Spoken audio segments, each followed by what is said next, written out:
Hello दोस्तों, स्वागत है आपका आपके अपने यूट्यूब चैनल जी के गुरु जी में। तो आज हम साइंस का सेकंड चैप्टर स्टार्ट करने वाले हैं, ऑब्जेक्टिव क्वेश्चन के, जो कि ग्रुप डी के लिए, एनटीपीसी के लिए और एसएससी और सभी कॉम्पिटिटिव एग्ज़ाम के लिए मोस्ट इंपॉर्टेंट है। ये थियोरेटिकल क्लास है, क्योंकि न्यूमेरिकल अभी उसमें फॉर्मूलाज वगैरह होते हैं, तो पहले आपको पढ़ना पड़ेगा, फिर न्यूमेरिकल सॉल्व करना पड़ेगा।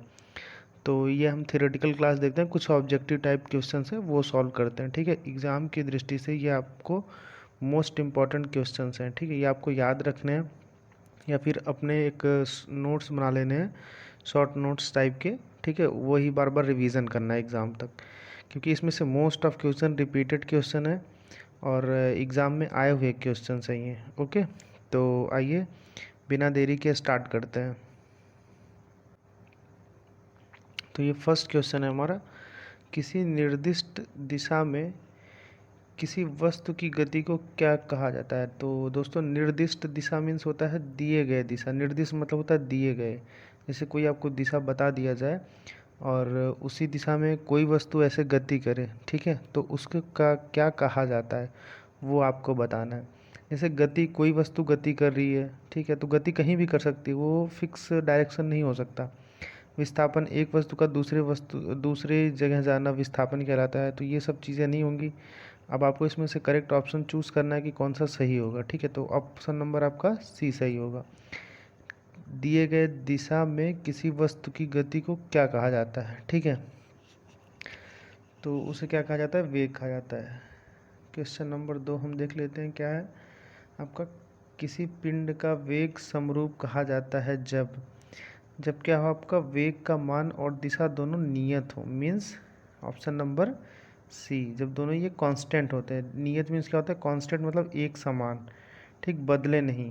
तो क्या होता है, वो समरूप कहा जाए, मतलब एक ही रूप में लगातार चलते रहें, तो उसे क्या कहेंगे, समरूप, या फिर उसे ही क्या कहेंगे आपको, नियत। ठीक है, ये चीज़ें याद रखनी है। नेक्स्ट क्वेश्चन हम देखते हैं, ये थोड़ा छोटा हो गया है, ठीक है, तो आपको इसमें एडजस्ट कर लीजिएगा। ये ठीक है, थर्ड क्वेश्चन हम देखते हैं, चाल, दूरी और समय का सही संबंध है। तो ये एटलीस्ट सभी जानते होंगे।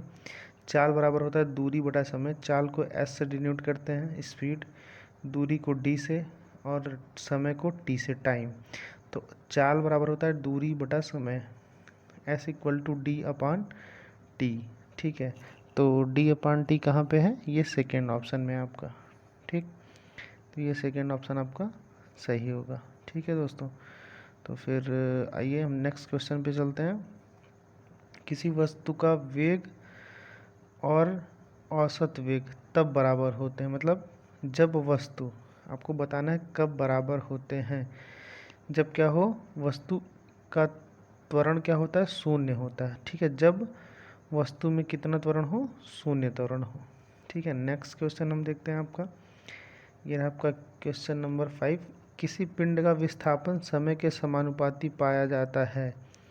पिंड का, ठीक है, तो क्या समरूप होगा, तो वेग समरूप होता है। ठीक है, विस्थापन जब समय के समानुपाती होता है तो आपका क्या होता है, वेग समरूप होता है, आपको याद रखना। नेक्स्ट क्वेश्चन नंबर 6 हम आते हैं, देखते हैं, मुक्त अवस्था में गिरते हुए एक पिंड द्वारा तय की गई दूरी किसके समानुपाती होती है, आपको ये बताना है।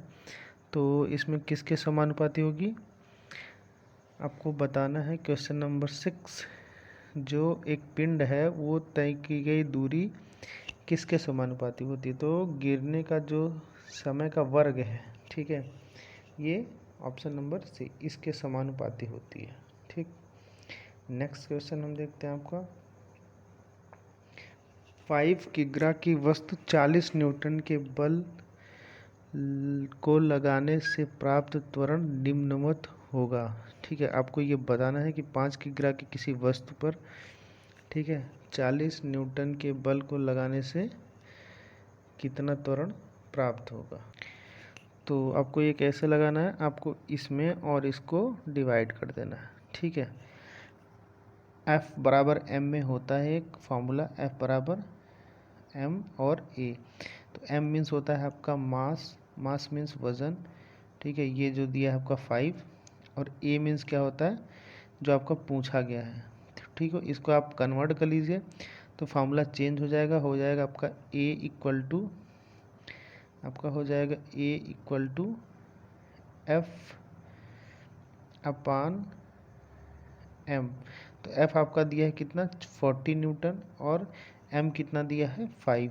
तो इसको काट देंगे आप तो 8 आ जाएगा आंसर। ठीक है, तो ऑप्शन नंबर कितना होगा आपका ए। ठीक, क्वेश्चन नंबर 8 हम आते हैं। एक भीड़ भाड़ वाली सड़क पर एक बस की गति जब भीड़ भाड़ रहेगी तो बस लगातार तो जाएगी नहीं, कंटिन्यू बीच में रुकती रहेगी, कंटिन्यू उसकी जो वेग है वो लगातार नहीं बनी रहेगी। एक बार रुकेगी फिर चलेगी थोड़ा सा आगे, फिर कोई और आ जाएगा। जहाँ भीड़ भाड़ होती है तो वहाँ तो ऐसी गाड़ियाँ चलती है ना, तो वो कौन सी गति हो जाती है आपको असमान गति हो जाती है। ठीक है, अगला क्वेश्चन हम देखते हैं, क्वेश्चन नंबर 9। यदि वेग समय ग्राफ समय अक्ष के समांतर हो तो क्या होता है, ये आपको बताना है। ठीक है, तो अगर समांतर मीन्स क्या होता है, एक ही मतलब दिशा में लगातार, जैसे ये समांतर चीज़ें होंगी, रेलवे लाइन दोनों समांतर होती है, तो वस्तु जब नियत वेग मतलब एक ही वेग से चलेगी तो क्या हो जाएगा, अपने अक्ष के ये समांतर हो जाएंगे। ठीक है, नेक्स्ट क्वेश्चन हम देखते हैं आपको। Next question number 10। नीचे दिए गए वेग समय ग्राफ का कौन सा भाग शून्य त्वरण को प्रदर्शित करता है। ठीक है, तो कौन सा भाग जहां आपको नियत मतलब कांस्टेंट ऐसे दिखे सीधा सीधा। ठीक है, तो आपको जहां सीधा सीधा कौन सा दिख रहा है, ये बी और सी दिख रहा है, तो ऑप्शन नंबर बी सही हो जाएगा आपका। नेक्स्ट क्वेश्चन हम देखते हैं, गति का दूसरा समीकरण डैश और समय के बीच संबंध बताता है। डैश मीन्स क्या, आपको किसके और त्वरण समय के बीच संबंध बताता है, ये आपको बताना है।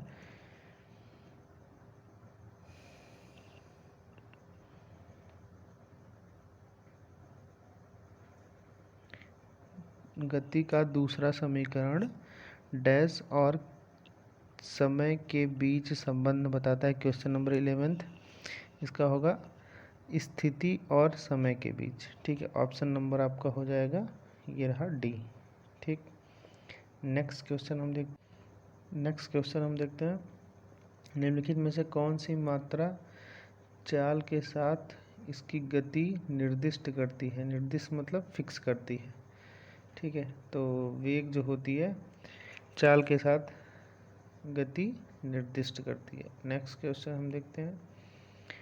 ठीक है, एक निश्चित दिशा में बढ़ रही वस्तु की गति को वैज्ञानिक शब्दावली में किस पद के रूप में जाना जाता है। आपको ये बताना है कि जब कोई वस्तु एक निश्चित दिशा में आगे बढ़ रही हो तो वैज्ञानिक भाषा में इसे क्या कहा जाता है, तो इसे आपको क्या कहेंगे, वेग। ठीक है, क्या कहेंगे, आपको वेग कहेंगे। ठीक है, तो नेक्स्ट क्वेश्चन देखते हैं, वेग में परिवर्तन बटे लगने वाला समय, इसको क्या कहते हैं। ये तो सिंपल था, ये एक फॉर्मूला होता है। वेग परिवर्तन की दर को क्या कहते हैं, त्वरण कहते हैं। ठीक है, दर मीन्स होता है समय से भाग देना, जैसे वेग परिवर्तन और बटे आपको समय, ये फार्मूला होता है किसका, आपका त्वरण का। ये आपको याद रखना है, एग्जाम में आ सकता है। ठीक है, नेक्स्ट क्वेश्चन हम देखते हैं, क्वेश्चन नंबर 15। एक समान तल वाली सीधी सड़क पर नियत त्वरण और दौड़ने वाली कार के संबंध में कौन सा कथन सत्य है। तो आपको बताना है, जब कार का त्वरण शून्य है, जब कार का वेग शून्य है, तो जैसे सीधी सड़क पर एक नियत त्वरण, ठीक है, जब त्वरण नियत होती है तो क्या होता है, वेग निरंतर क्या करेगा, बदल रहा होता है। ठीक है, वेग क्या होता है, निरंतर बदल रहा होता है, तो ऑप्शन नंबर आपका डी हो जाएगा। ठीक, नेक्स्ट हम देखते हैं, जब कोई वस्तु एक समान गति से गति कर रही हो तो इसका त्वरण क्या होगा। जब एक समान गति से गति कर रही हो कोई वस्तु तो उसका त्वरण क्या हो जाता है, शून्य हो जाता है। ठीक है, नेक्स्ट क्वेश्चन हम देखते हैं, डैश का उपयोग एक वस्तु की समग्र गति का वर्णन करने और किसी दिए गए समय पर इसकी प्रारंभिक स्थिति के संदर्भ में अंतिम स्थिति का पता लगाने के लिए किया जाता है। किसका उपयोग किया जाता है, आपको ये बताना है। तो ये हो जाएगा सीधे सीधे आपका दूरी और विस्थापन। ठीक, अब नेक्स्ट क्वेश्चन नंबर 18, वेग और समय का गुणनफल प्रदान करता है। वेग और समय का जब गुणा करते हैं हम तो हमें क्या प्रदान होता है, तो क्या मिलता है हमें, सीधी सीधी बात है, विस्थापन मिलता है। वेग बराबर विस्थापन बराबर वेग गुणे समय होता है। ठीक, और क्वेश्चन नंबर हम आ जाते हैं सीधे पे 19 पे। यदि किसी वस्तु द्वारा तय की गई दूरी शून्य है तो उस वस्तु का विस्थापन कितना होगा। तय की गई दूरी अगर शून्य है तो विस्थापन भी सीधे सीधे शून्य हो जाएगा, क्योंकि जब कोई वस्तु अपनी जगह से आगे नहीं बढ़ी है, जैसे ये वस्तु हो गई, ये यहाँ आगे नहीं बढ़ी है, अपनी इसी जगह पे बनी है, तो इसका जो विस्थापन है मतलब स्थिति में बदलाव, इसकी स्थिति तो यहीं पे है, तो इसीलिए इसका विस्थापन भी क्या हो जाता है, शून्य हो जाता है। तो ऑप्शन नंबर आपका भी हो जाएगा इसमें बी। नेक्स्ट हम देखते हैं, एक वस्तु को ऊपर की ओर फेंका जाता है, ठीक है, यह 100 मीटर की ऊंचाई तक जाती है और फिर फेंकने वाले के पास आ जाती है। ठीक, एक वस्तु को फेंका जाता है, वो 100 मीटर की ऊंचाई तक ऊपर गई और फिर जो फेंका है आदमी उसी के पास आ गई, तो वस्तु का वास्तविक विस्थापन कितना होगा। वस्तु का जो वास्तविक विस्थापन होगा वो कितना होगा, जहाँ से चली वस्तु फिर वहीं वापस आ गई ऐसे। ठीक है, तो वस्तु का जो विस्थापन होगा वो शून्य होगा। ऑप्शन नंबर डी आपका। विस्थापन की परिवर्तन के दर को क्या कहते हैं, आपको बताना। विस्थापन ये फॉर्मूला है और डेफिनेशन टाइप है, आप इसे याद कर सकते हैं। विस्थापन की परिवर्तन के दर को क्या कहते हैं, क्या कहते हैं दोस्तों, वेग कहते हैं। ठीक है, नेक्स्ट क्वेश्चन हम देखते हैं, क्वेश्चन नंबर 22 यदि कोई वस्तु समान समय अंतराल में असमान दूरी तय करती है तो इसे डैश में कहा जाता है। ठीक है, तो जब कोई वस्तु समान समय अंतराल में असमान दूरी तय करे तो इसको क्या कहेंगे, असमान गति। ठीक है, जैसे 1 घंटे में वो पहले 2 किलोमीटर गई, अगले फिर 1 घंटे में वो 4 किलोमीटर गई, अगले फिर 1 घंटे में वो 6 किलोमीटर गई, तो ये क्या है, असमान गति हो जाती है। ठीक है, नेक्स्ट क्वेश्चन नंबर हम 23 देखते हैं। निरंतर शक्ति प्रदान करने वाली किसी मशीन के द्वारा कोई पिंड सरल रेखा में चला जाता है तो सेकेंड में पिंड द्वारा टी सेकेंड में पिंड द्वारा तय की गई दूरी किसके समानुपाती होती है, तो आपको बताना है ये। ठीक है, तो नेक्स्ट क्वेश्चन आपका 23 ये सामने है, अब बताइए। ये हो जाएगा आपका ऑप्शन नंबर डी, टी की power 3/2। Okay, option number D ये उत्तर आपका दिया है। ठीक है, आप यहाँ से भी देख सकते हैं, ऑप्शन के साथ लगा है। एक बार आप पूरा वीडियो देख लेंगे तो आपको चीज़ें समझ आ जाएंगी, एग्ज़ाम में याद रहेगी। बाकी जो इसका आंसर है वो साथ में लगा है। ठीक है, आप ये देख लीजिए। नेक्स्ट क्वेश्चन आपका है, जब एक पर्यवेक्षक के सापेक्ष समय के साथ किसी वस्तु की स्थिति लगातार बदल रही है तो आपको बताना है कि क्या कहा जाएगा। कहा जाता है वह वस्तु शून्य वेग पर है, गलत है। ठीक है, कहा जाता है वह गतिशील है, हाँ ये सही हो सकता है आपका, ये सही है। कहा जाता है वह क्या है, गतिशील वस्तु है। ठीक है, नेक्स्ट क्वेश्चन हम देखते हैं, किसी वस्तु का त्वरण इसके डैश में प्रति इकाई समय में हुआ परिवर्तन है। ठीक है, तो मैंने अभी थोड़ी देर पहले आपको बताया था वेग परिवर्तन की दर को त्वरण कहते हैं, तो वेग ये पहला ऑप्शन है ही। नेक्स्ट क्वेश्चन हम देखते हैं, निम्नलिखित में से कौन सी एक वेक्टर मात्रा है। ठीक है, आपको बताना है कौन सी एक वेक्टर मात्रा है, तो जो वेग है यही क्या है, वेक्टर मात्रा, इसी को कहते हैं। नेक्स्ट क्वेश्चन नंबर 27 हम देखते हैं, फ्रेम के संदर्भ में जो समय का फंक्शन है एक वस्तु की स्थिति में परिवर्तन की दर क्या है उसे कहा जाता है, तो उसे आपको सीधे सीधे बता देना। ये क्वेश्चन नंबर 27 का आंसर नंबर सी। इसके पहले जस्ट हमने चर्चा किया है कि हाँ वेग ही सब कुछ है। ठीक है, नेक्स्ट क्वेश्चन देखिए, समय के साथ किसी वस्तु का वेग दिखाने वाले ग्राफ को कहा जाता है, जब किसके बीच, वेग और समय के बीच। ठीक है, जब वेग और समय के बीच ग्राफ दिखाया जाएगा तो सीधी सी बात है वो वेग समय ग्राफ हो जाएगा। नेक्स्ट क्वेश्चन देखते हैं हम, शून्य त्वरण का अर्थ है।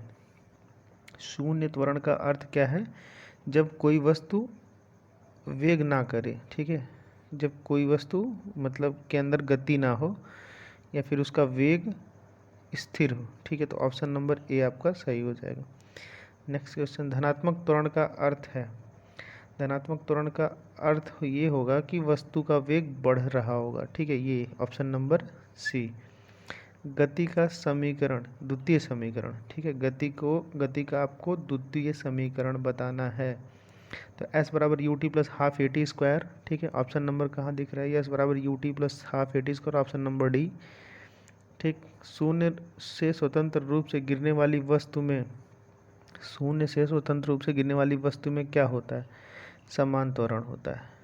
ठीक, नेक्स्ट क्वेश्चन हम देखते हैं, वह भौतिक राशि है जो कभी भी ऋणात्मक नहीं हो सकती है। ए, ठीक है, दूरी कभी भी ऋणात्मक नहीं हो सकती। आप जहाँ खड़े हैं उससे आगे जाएंगे। ठीक है, ये अगर निगेटिव काउंट हो गया तो आपका क्वेश्चन गलत हो जाएगा। तो दूरी कभी ऋणात्मक नहीं होती है।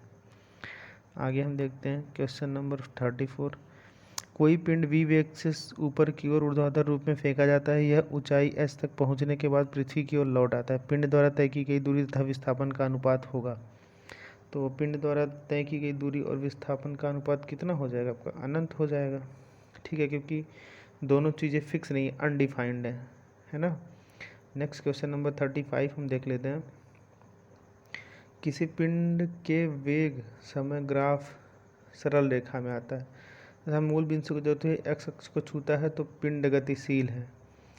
ठीक है, तो पिंड गतिशील है। आपको बताना है ऑप्शन नंबर कौन सा होगा, समान त्वरण से, समान वेग से, बदलते हुए त्वरण से कि शून्य त्वरण से। तो आपका क्या हो जाएगा, ऑप्शन नंबर सी, बदलते हुए त्वरण से।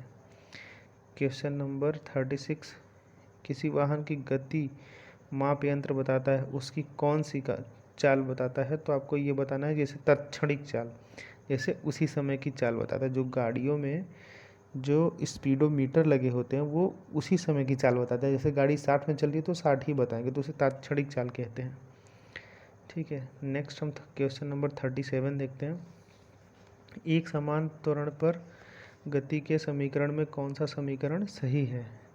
तो एक समान समीकरण जब होगा तो v बराबर u प्लस ए टी सही होगा। नेक्स्ट क्वेश्चन नंबर 38 हम आते हैं। एक पिंड u वेग से ऊर्ध्वाधर रूप से एक फर्श से टकराता है तथा उसी गति से उछलता है, गति में परिवर्तन होगा। तो आपको बताना ये -2u हो जाएगा। ठीक है, नेक्स्ट क्वेश्चन नंबर 39, किसी पिंड का वेग समरूप कहा जाता है। अभी ये क्वेश्चन मैंने थोड़ी देर पहले बताया था, ये रिपीट हो गया है। ठीक है, वेग का मान और दिशा दोनों नियत जब हो। एक समान वृत्तीय गति जो होती है उसमें क्या क्या होता है ये आपको बताना है। तो चाल अचर और वेग चर होते हैं। ठीक है, चाल अचर और वेग चर होते हैं। ठीक, नेक्स्ट हम देखते हैं क्वेश्चन नंबर 41, वेग v से चलती हुई कार का ड्राइवर ए दूरी पर अचानक सामने की एक चौड़ी दीवार देखता है, उसे क्या करना चाहिए। तो आपको ये बताना है उसे क्या करना चाहिए। ये पूरे ऑप्शन हो गए आपके। तो ए और बी, तेज़ी से ब्रेक लगाना चाहिए और तेज़ी से मोड़ लेना चाहिए, ये दोनों सही हो जाएंगे। ठीक है, मोस्टली ऑप्शन जब ऐसे होते हैं ना कि ए और बी दिया होता है तो नियर अबाउट आप पढ़िए तो दोनों या तो सही होते हैं या फिर दोनों गलत होते हैं, लेकिन मोस्ट ऑफ दोनों सही ही होते हैं। ठीक है, और इसमें भी सही है। नेक्स्ट क्वेश्चन हम देखते हैं। किसी पिंड का विस्थापन के समय समानुपाती पाया जाता है पिंड का। ठीक है, पिंड का क्या समानुपाती पाया जाता है, त्वरण। ठीक, ऑप्शन नंबर ये बी। नेक्स्ट क्वेश्चन हम देखते हैं। मुक्तावस्था में गिरते हुए एक पिंड द्वारा तय की गई दूरी किसके समानुपाती होती है। तो गिरने के समय के वर्ग के समानुपाती होती है। क्वेश्चन अभी थोड़ी देर पहले मैंने कराया था, ये रिपीट हो गया है। ठीक है, चलिए कोई नहीं, आगे देखते हैं हम। नेक्स्ट क्वेश्चन 44, मोटर गाड़ियाँ ए और बी की दूरी समय ग्राफ से पता चलता है। तो क्या पता चलता है ये आपको बताना है। पूरी दूरी तक ए की अपेक्षा बी अधिक वेग से चली, बिल्कुल सही है ये ऑप्शन नंबर सी। ठीक है, नेक्स्ट हम देखते हैं क्वेश्चन नंबर 45, निम्नलिखित ग्राफ क्या प्रदर्शित करता है? आपको बताना है ये जो ग्राफ दिया है, ठीक है, ये क्या प्रदर्शित कर रहा है। ठीक,